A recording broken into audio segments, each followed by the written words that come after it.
So hello everyone, my name is Nilesh Jain.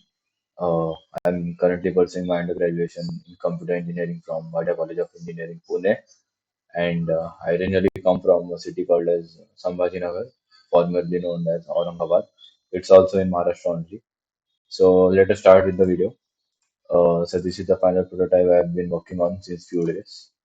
So so this is the basic file structure of the Flask.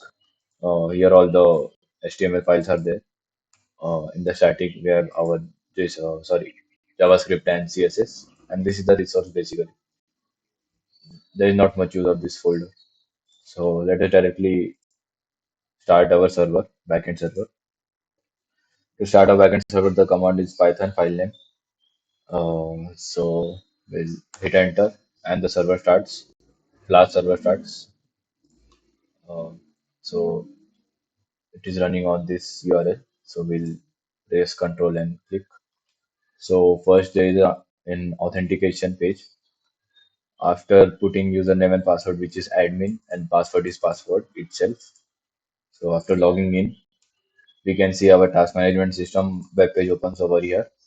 Uh, so first, let us look at the CRUD operations. We can create task, creating task from this. Okay, so in this way we can create our task and add task.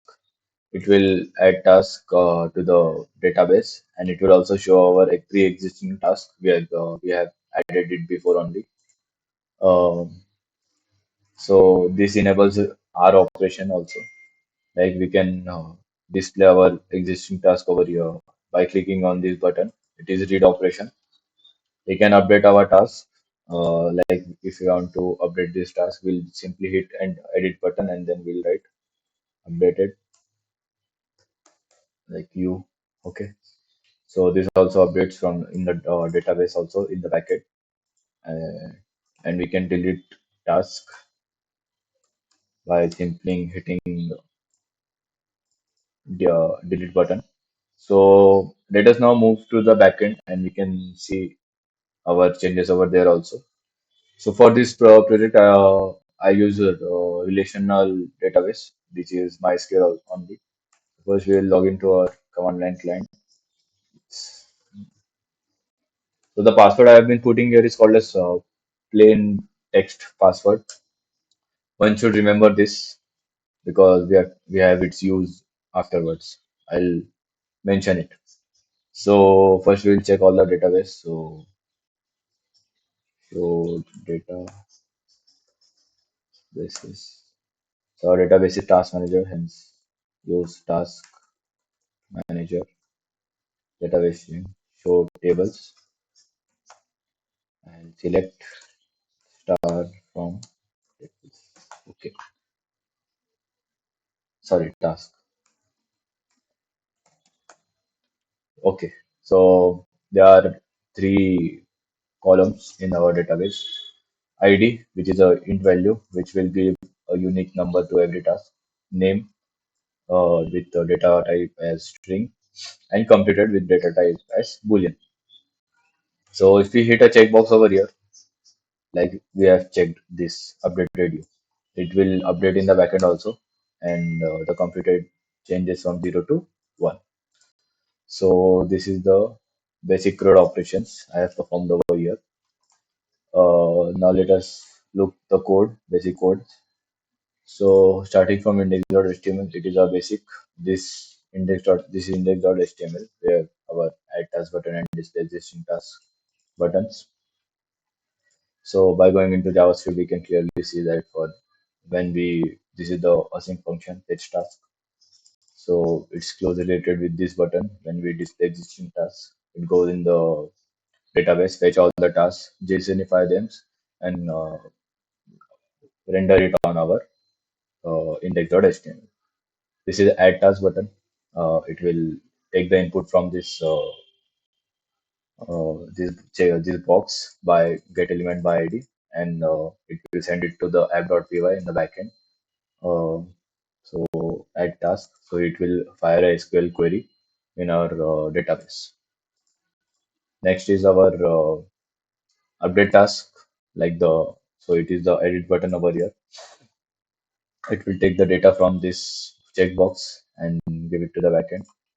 Uh, Update task will again bring that particular data from the database. It will update and again push it to database.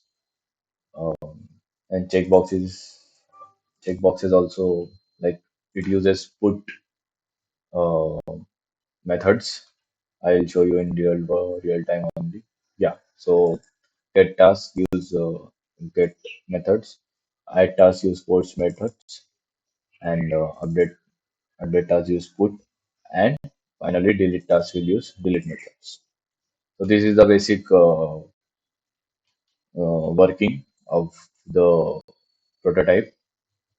Another thing I would like to share is if one wants to run this prototype in their system, they need to update several things. First, they need to update this password. This is the plain password I mentioned at the time of logging into this command line client. So the password I entered here should be updated over here, so it can, access the database and do the changes according to the website. Another thing is the port on which the command line of this MySQL is running. So one need to update. Generally, it's 3306 only, but if it's something different, so we have to update it over here. So yeah, this is the complete task management system. We can log out from here.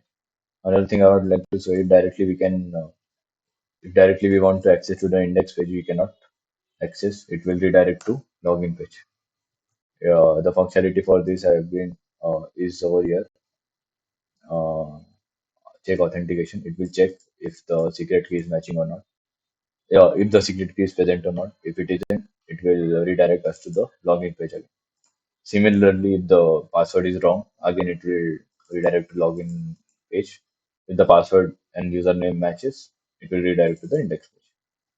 So thank you for having me. I look forward for the opportunity. Thank you. Thank you very much.